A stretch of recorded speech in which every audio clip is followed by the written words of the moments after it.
Hey y'all, this is Tamika, the face behind Heyyy HR, and this video may seem very, very elementary. It may seem very, very simple, like, Tamika, why are you doing a video on this? but I actually was so happy to have a couple people request that I do this video. And let me tell y'all something. It's something that we do and we don't even really think about. So I really want you to know that if you're working on a career, any career really, but definitely one in human resources, then you definitely got to make sure that you have like your grammar, your writing together. You just want to make sure that you work on constantly improving those writing skills, because HR writes emails or communications for the entire organization. When you do it that way, now it's not one or two people who may see it. It's hundreds, thousands of people that may see it.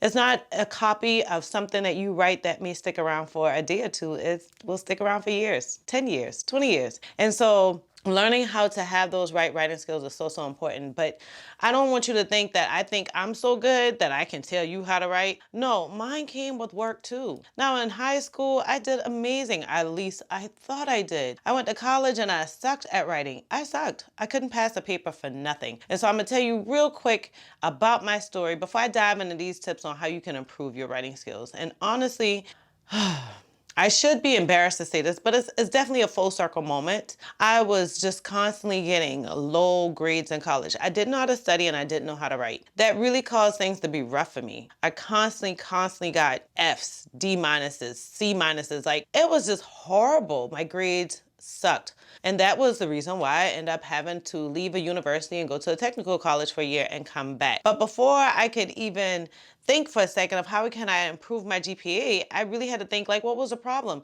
It didn't take me thinking what was the problem. I was in my class, and it was my philosophy class. Of all of my writing, I kept trying to improve. It just wasn't quite getting a mark. And all of my classes across the board, I wouldn't get good grades. And in my philosophy class was the only class that I may get a C plus, a C minus consistently. And finally one day I got a B minus, and I was like, Wow, how did I get here? because mind you, I was a young mother. I was working full-time. I was a full-time college student. And I'm a Southern girl that came from the woods, the sticks, a very, very rural town called McClintonville, South Carolina. And so I wrote like how I talk. And that's exactly what that professor told me. He told everyone, stay in a class. If you got a B minus or lower, stay after class. I want to talk to each one of you. I was thinking it was only going to be me. And I thought, damn, I got a B minus. I still got to stay after class. I ended up kind of pushing myself to the back, and then last it got to about 3 of us, and I was like, okay, it was quite a few of us that didn't do well. And he asked me to stay last, and I appreciate him for that. When everyone walked out, he said to me, one of my only, very few African-American professors,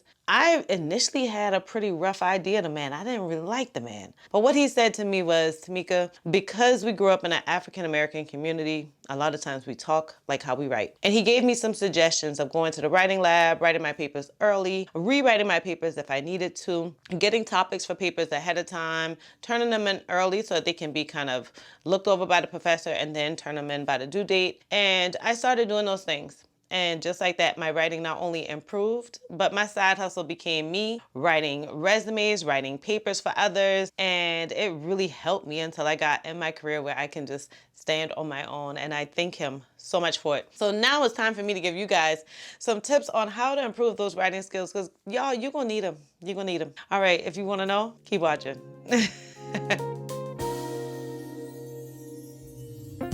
So I'll tell you, the first thing is that I really got a little alarmed, because I would get people that send me emails, and in those emails I'm like, how are you planning to be an HR professional? I can hardly make out what this says, or it has too many grammatical errors. So some ways that you can correct that, I got it written right down here on my notebook, is first, I love that we have technology on our side now, y'all. We use Grammarly and Heyyy HR like it's nothing, because I'm writing so much. I write blogs, I write ebooks, I write emails, I write copy for my social media.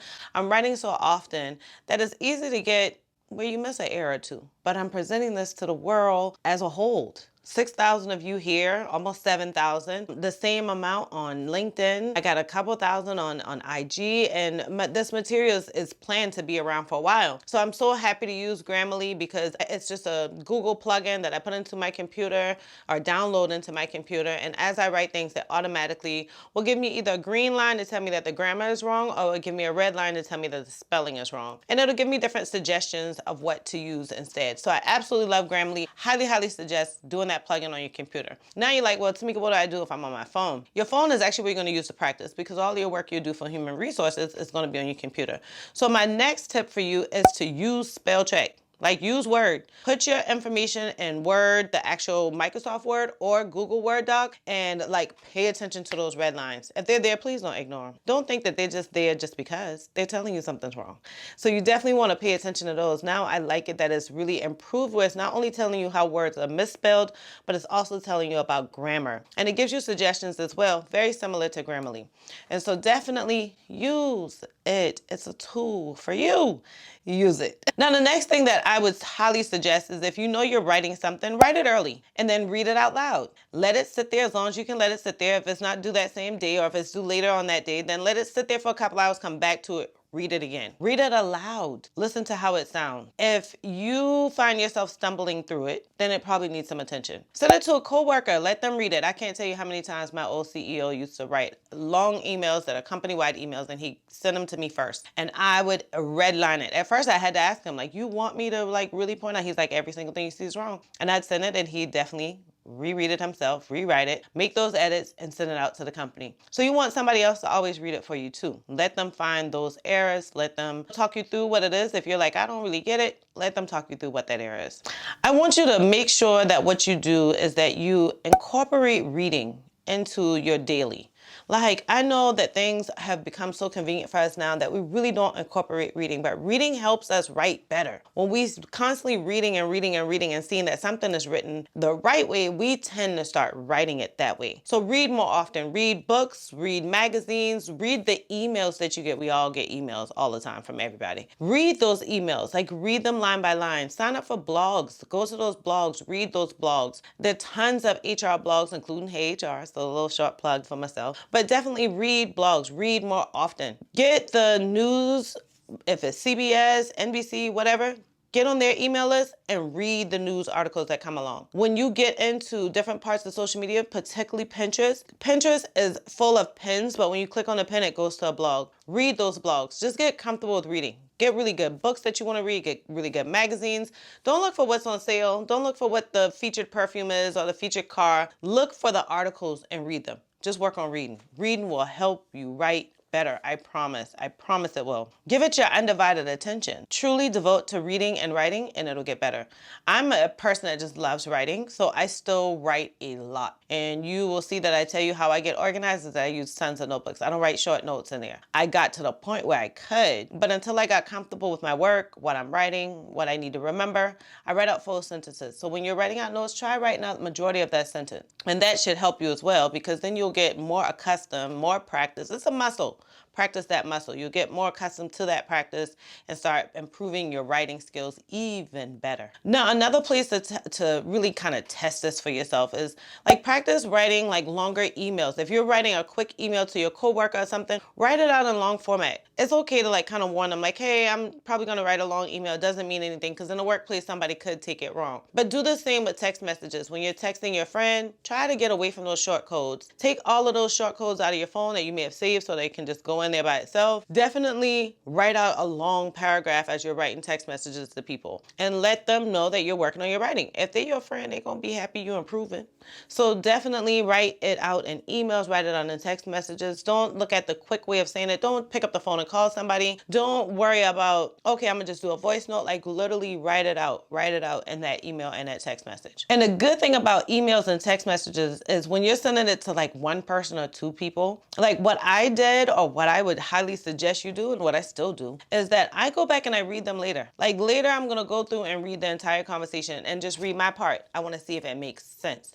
So I just go through and read it. That's helping me read even more, and that's helping my writing as well. Now, lastly, I know no one wants to hear this one, but everybody all into these audiobooks, and that's one reason I can't get into an audiobook. I like a hard book. Like you can see, kind of, sort of, not really, but I have nothing but books. And this is just a small sample of books that I have. I am such a person that likes books, and I like going in and I highlight things. I highlight words that doesn't make sense to me. I underline them.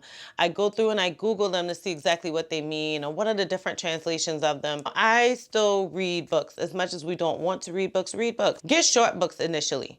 And then grow into longer books. Get books that are self-help books, because at the end of the day, you won't feel like you're just wasting time reading like a nice little fancy novel. Read like, books that are going to help you develop as a person. I read a lot of finance books. I read a lot of HR books. I read a lot of just self-improvement books, and that really helps me with my writing as well. Now, just keep in mind, I'd be struggling, y'all. I struggle when I'm on this camera. I struggle when I'm talking to people. I struggle all the time because my native language really is broken language. Like, I love the Gullah Geechee community. I love the way that we talk. I love when I get with my friends and family and I can speak however I want to speak. But being able to change it where thousands of people who may come across my video can understand me really took me reading and writing better and getting more comfortable with forming those words. I still struggle with it now. You guys see the edited version. If y'all see the unedited version, y'all know it takes us a while to edit these videos. But at the end of the day, it's something I'm constantly working on. Please don't think like, okay, all right, I already got good at writing. I already got good at reading and I'm good to go. To be honest with you, the better you get with reading and writing, you're going to have an even better chance of understanding and comprehending all of the information on the SHRM and HRCP exams and HRCI. You're going to understand that information even better because it's going to flow to you even better.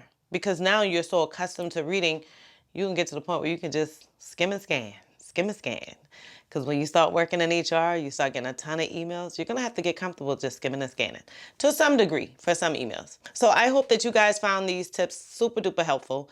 If you're new to this channel, I talk all about human resources and any and everything that might relate or kind of relate. So it's definitely some finance in there. I'm talking about some self-help. I'm talking about growing your career. I'm talking about starting your career. I focused it on the HR professional, but almost anyone can use this information. So definitely consider subscribing. For those of you who are returning, I'm gonna see you on the next video.